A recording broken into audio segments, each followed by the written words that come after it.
Courtney Melanated Goddess here. I'm just gonna give y'all a quick message today. I'm not gonna keep you long. Just wanted to share some things. If you are here, I'll say that God has been answering my prayers because I've been asking for like-minded people to come across my content who may need to hear something that I have to say. Anyway, and also, you probably understand the meaning of us being gods and goddesses, and it just means that we are of God. Hence the Court the Melanated Goddess. That's why I am who I am, because of God. So I'll just start by saying, I'll start off with dreams. Have you guys been having some like really vivid dreams? I had a dream last week, and I've been dreaming a lot about my friends too, like my childhood friends and being in child settings, or I'll say school-like settings and events and activities. But in this particular dream that I'm gonna speak on, it was like a summer camp or something like that. We all got rings, and we could put the ring on, and when you put the ring on, the veil was lifted, but you could not take the ring off. And by the veil being lifted, it's like once you put it on and you realize immediately, like, whoa, something's different. I can see things that I couldn't see before I put this ring on.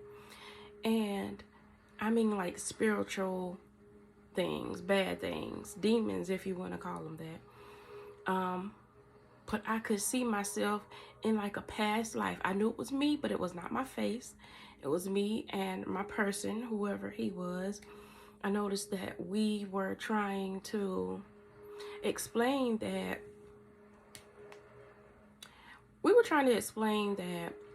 fear is what made the things that we could see with the rings on stronger. And we tried to encourage people, like the townspeople, the community, whoever. Like I said, it was a past life. I feel like we were in Egyptian times or something. But I told a good friend about this yesterday. We were waiting on the Super Bowl to come on and to start. Come on, whatever. I'm a girl. We were waiting for the Super Bowl to start, and I told her that I remember one of the persons or people that I was trying to explain the fear to was Samuel Jackson and his family. I remember he was looking at me like, girl, I hear you, but we about to peace out. And at this point in my life, I don't believe in coincidences, because so many things are in alignment and so many things have aligned for me that I would be crazy to think that it was a coincidence. But if you watch the Super Bowl, then you know that the halftime show started out, well, it didn't start out with him, but he had a speaking part in the Super Bowl show performance as Uncle Sam.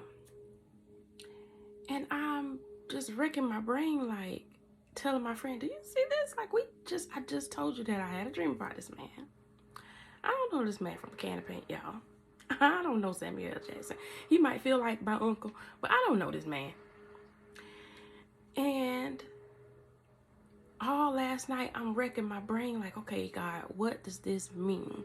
So I look at the show again, because I'm trying to really pay attention to what he's talking about, what his lines are.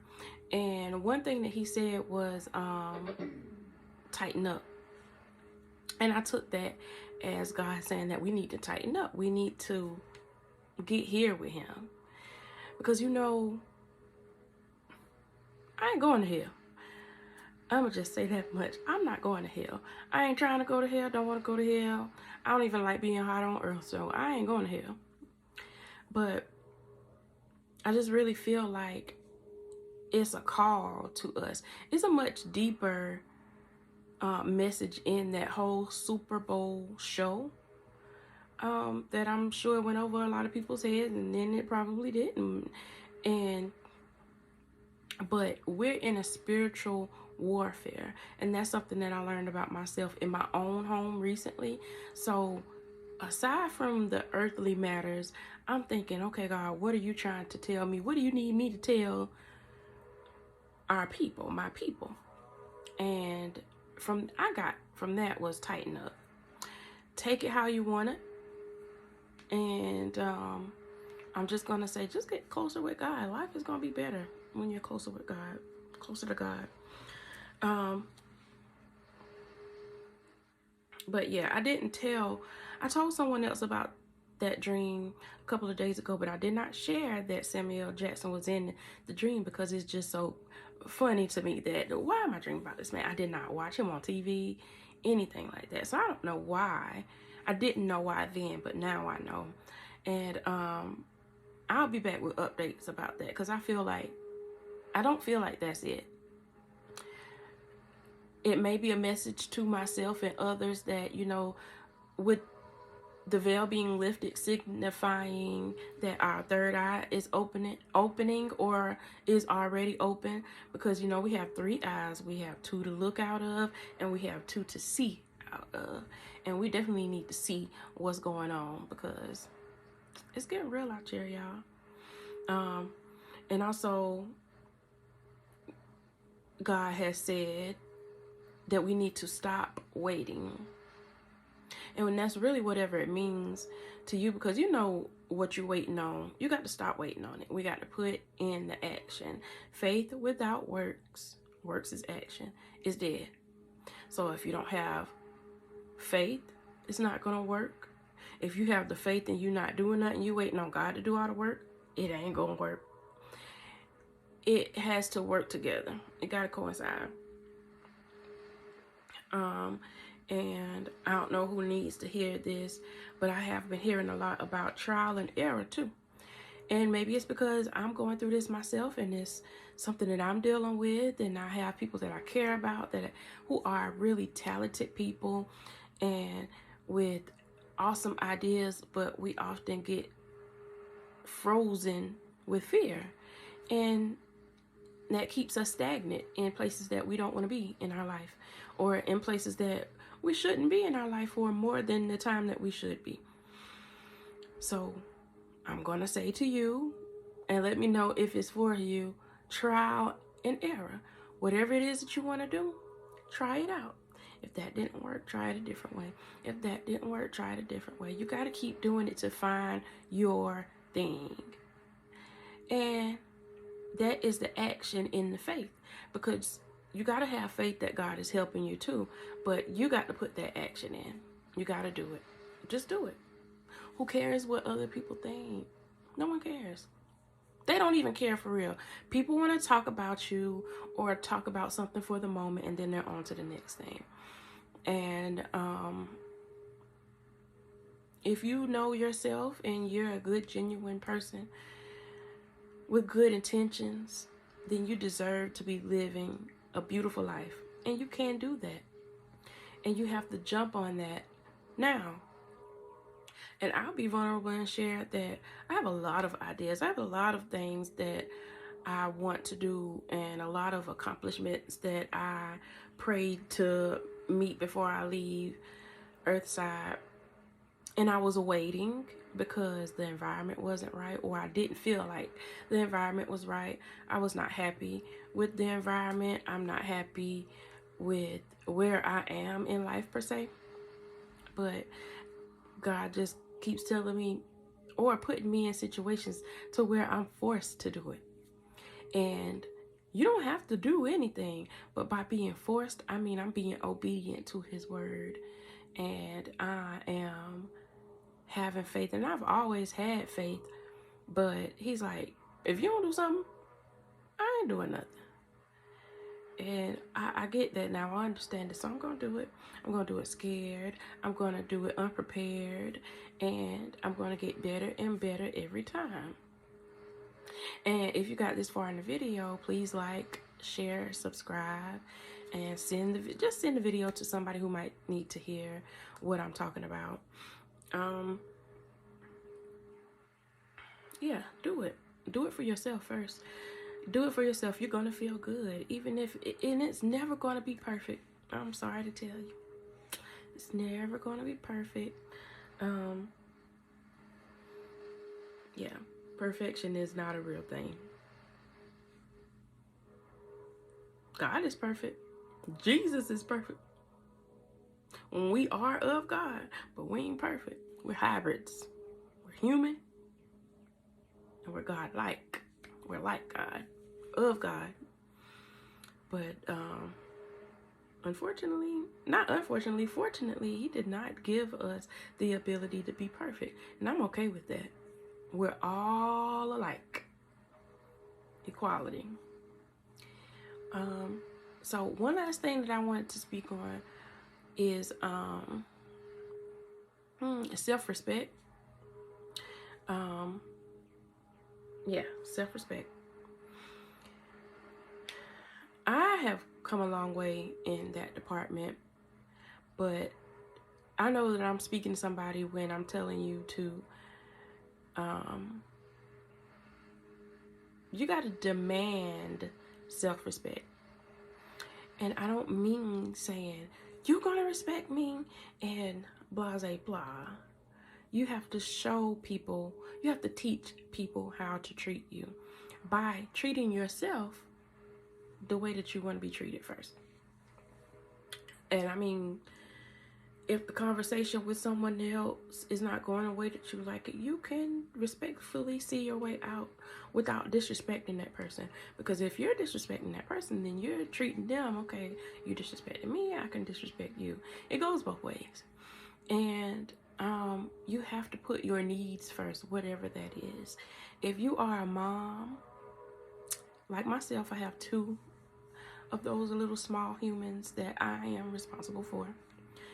If you're a mom, you have to put your needs first. We often put our children first, and that's wrong, because if you continue to put your children first, you don't really have anything left over for yourself. So then you start running around, like my mom always say, like a chicken with your head cut off.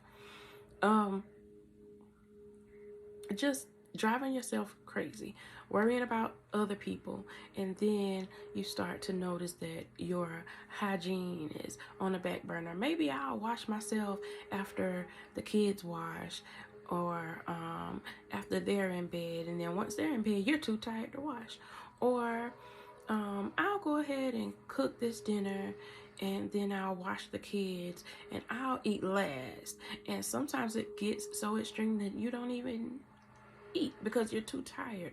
You're too tired to wash. You're too tired to eat. And then when you're waking up in the morning, you got to get the kids up. You got to worry about what the kids need first. You got to make sure that your mood is okay, so that their mood is okay. You don't want to send the kids off to school or to daycare in a bad mood, and the whole time you're starving, you're funky, and you're mad because you're hungry and you stink. And it's because you put yourself last. And sometimes we have to work extra hard to put ourselves first. And we might have to do things that we don't want to do, like getting up extra early. But if you have an extra 20 minutes, just be intentional. Because 20 minutes ain't nothing. 20 minutes goes by so quickly. And I know when I said 20 minutes, somebody was like, girl, please. But if you are intentionally making time for yourself, it can make a huge difference to your day. If you want to get up and listen to 5 gospel songs, that's 25 minutes, depending on how long the songs are. Let's say they're 5 minutes. And that's setting the tone for yourself. You can get up and say affirmations. You can get up and just turn on the TV to YouTube and listen to subliminals. A subliminal that says, I'm going to have a great day. Or my life is amazing, because what you speak will be. What you're saying, it is. There's so much power in the tongue. And we speak so much over our lives and don't realize just how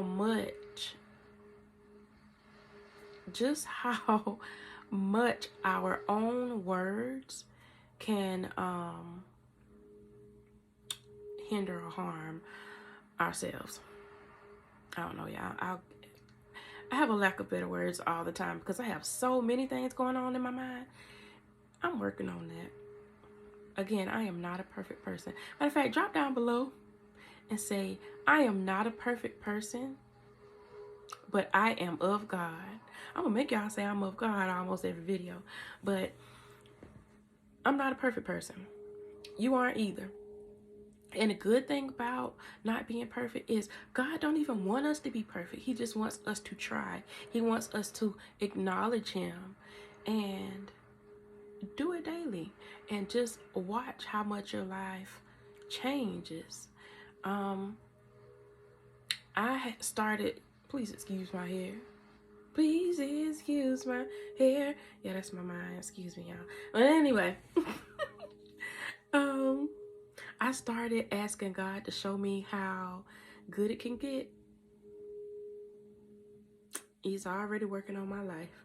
I can't wait to tell y'all details, but sometimes you have to keep some things for yourself, and especially when you're in the process of things, keep it to yourself. I guess that's another thing that I didn't really have on the agenda to speak about, but stop telling people all of y'all business. You don't have to post about everything. You don't need an applause. You don't need acceptance. Leave it between you and God. And of course, it's your prerogative. You can do what you want to do. But many times we look for acceptance and or approval from other people, and it makes us feel good. It makes me feel good. If y'all comment on this video, it's gonna make me feel so good. But excuse me, my whole reason for getting this content now is to spread the word of God. That's what he told me to do, so I got to be obedient. If I want things to go well in my life, why not? And I know from experience that that is the way. God is the way. If you don't have God, you're going to have a tough time getting to where you're trying to be. And it's mostly because it's probably not even where God wants you to be. But you have to have that faith.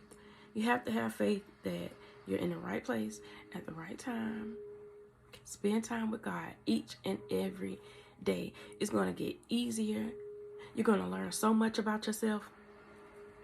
And your quality of life would be so much better. Because so many things that we worry about too often, God is like, look at you. Just sitting there looking at you and hoping that you find a way. And I'm praying that we all find a way, because we deserve to live a glorious, beautiful, stress-free, soft life. That's my goal. My goal is to live that soft girl life. And I'm getting there. I'm actually already there, if I'm going to be honest. There's other things, that God is blessing me with, but, I'll share it when I'm ready. I did want to give you guys a reading at the end of this video, but I don't have my cards in arm's reach. And so I'm just going to take that as a sign that that was not meant for this video. So I hope this finds whoever needed a little boost or of inspiration, or just to hear some type of confirmation for something that you've already been thinking, or you've already been talking to God about, or yourself about. But just remember that this is a spiritual warfare, and you got to stay ready. And the only armor that you need is God. That may look like, I learned this morning that the belt is the truth. The breastplate is like, that's God guarding your heart and your beliefs and your core and your feelings and your intentions and all of that. So I'm going off track with that. So I will be back with Bible study. Today's word, if you're interested, never mind, I'm not going to do it because I'm getting ready to knock some things down. I will just post it below about Bible study for day 10 in the comments, and you guys can read that and you can discuss in the comments, and just leave me an inspirational word, or let me know how you feel about the veil being lifted. I'm curious to know who else's third eye is opening, because I know it's not just me. It's getting real out here. But let me know, y'all. Thanks for sitting through this video, and like I said, like, share, subscribe so you can see those notifications. Turn the notifications on, send it to somebody who may need to hear it, and I'll see you guys in the next video. I'll holla.